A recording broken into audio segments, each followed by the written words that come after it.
Descansando en Dios. Mateo capítulo 1, versículo 18. El nacimiento de Jesucristo fue así. Estando desposada María su madre con José, antes que se juntasen, se halló que había concebido del Espíritu Santo. Mateo es el único de los escritores de los evangelios que registra la historia de cuando Jesús pagó el impuesto del templo en Mateo 17, versículos 24 al 27. La experiencia de vida de un hombre siempre surge en su predicación. Mateo hace referencia a monedas poco comunes, mientras que Marcos menciona 3 tipos de monedas diferentes que eran usadas por la gente de más bajos recursos: la blanca, el cuadrante, el denario. Lucas hace referencia a la blanca, el cuadrante y la mina, mientras que Mateo, quien tenía el hábito de manejar dinero, ya que era un contador de profesión y ex recaudador de impuestos, usaba términos tales como dracma, impuesto anual del templo, aproximadamente 2 denarios romanos, estatero, 4 dracmas, y el talento, que valía 60 veces más que la mina, Mateo 17, versículos 24, 27, Mateo 18, versículo 24, Mateo 25, versículo 15.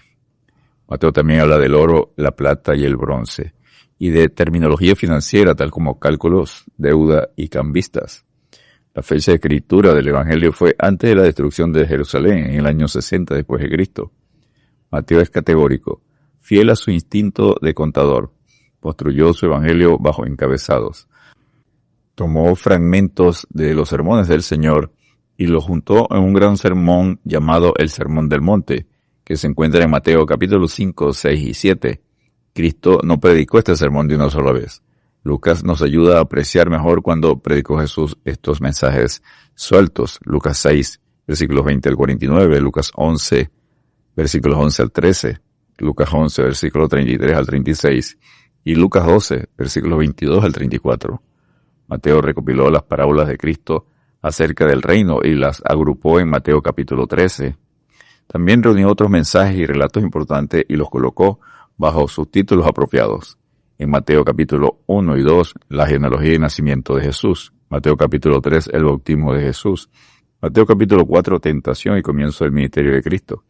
Mateo capítulo 5, 6 y 7, el sermón del monte. Mateo capítulo 10, la misión de los 12, el mandamiento de tomar la cruz diariamente. Mateo capítulo 13, las parábolas del reino. Mateo capítulo 18, la enseñanza acerca de la grandeza y el perdón. Mateo capítulo 23, la acusación a los fariseos.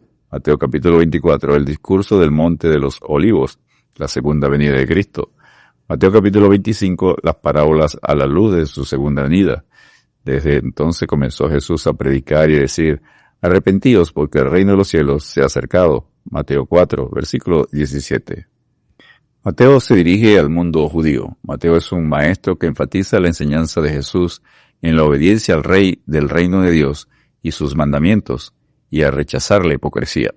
Escribe el Evangelio de los judíos iniciando con la genealogía para trazar el linaje de Cristo hasta Abraham, pasando por David, Mateo 1.1, y luego con el énfasis en el cumplimiento de las profecías del Antiguo Testamento, repitiendo cada vez la frase para que se cumpliese lo que fue dicho por los profetas, Mateo 2.23. En Mateo hay alrededor de 130 referencias al Antiguo Testamento, pero muy pocas en Marcos, quien escribió al mundo romano sin aprecio por las Sagradas Escrituras. Mateo trató de convencer al mundo judío que Jesús de Nazaret era el Rey, el Mesías prometido del Antiguo Testamento. Los sabios preguntaron: ¿dónde está el Rey de los judíos que ha nacido? Mateo 2.2. Decid a la hija de Sión: he aquí tu Rey viene a ti, manso y sentado sobre un asna. Mateo 21.5. Mateo, al escribir a los judíos, busca contestar 3 preguntas. Pregunta número 1: ¿el linaje de Jesús podía remontarse al rey David? La responde al inicio con el libro de la genealogía de Jesucristo, hijo de David, hijo de Abraham, en Mateo 1.1, demostrando su relación ancestral con David. Los judíos sabían que el Mesías descendería del linaje de David. Por tanto, Jesús es llamado el hijo de David repetidamente en Mateo 9.27, Mateo 12.23, Mateo 15.22, Mateo 20.30, Mateo 21.9, Mateo 21.15.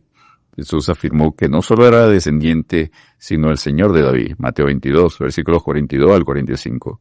Pablo lo enseña llamándolo Cristo Jesús, que significa el Mesías encarnado en Jesús, del linaje de David. Romanos 1.3. Su espíritu, por supuesto, era eterno. El milagro de la encarnación hizo que Jesús fuera Dios y hombre simultáneamente. Pregunta número 2. ¿Jesús ciertamente apoyó la ley? Cristo afirmó: no penséis que he venido para abrogar la ley o los profetas. No he venido para abrogar, para eliminar, sino para cumplir. Mateo 5:17. Cristo vino a cumplir la ley en el sentido más estricto de la palabra, trayendo la ley al corazón por un pacto nuevo y mejor. Para beneficio de los lectores judíos, Mateo retrata a Jesús superior a Moisés. Cristo enseñó: oíste que fue dicho a los antiguos, pero yo os digo.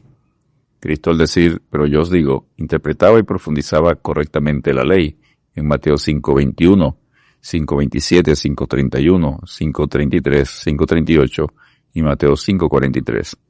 Jesús iba más allá de los hechos, a las actitudes del corazón. Pregunta número 3 que tenía que responder Mateo: ¿Jesús ciertamente había venido a establecer el reino? Solamente Mateo utiliza la expresión el reino de los cielos y la usa 33 veces.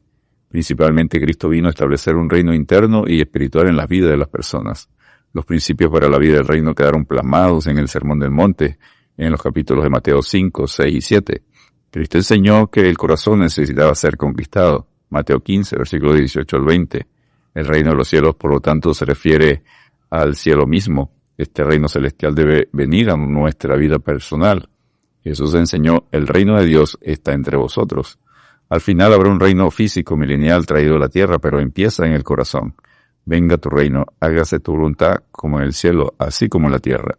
Mateo es el único en registrar que el reino de Dios será quitado de vosotros, los judíos, y será dado a gente, la iglesia, que produzca los frutos de él. Mateo 21, versículo 43. Y es el único en refutar que el cuerpo de Jesús fue robado, en Mateo 28, versículos 11 al 15. Descansemos en Dios sin afanarnos por la comida, la bebida y el vestido, mas busca primeramente el reino de Dios y su justicia, y todas estas cosas os serán añadidas. Mateo capítulo 6, versículo 33. Dios te bendiga y te guarde.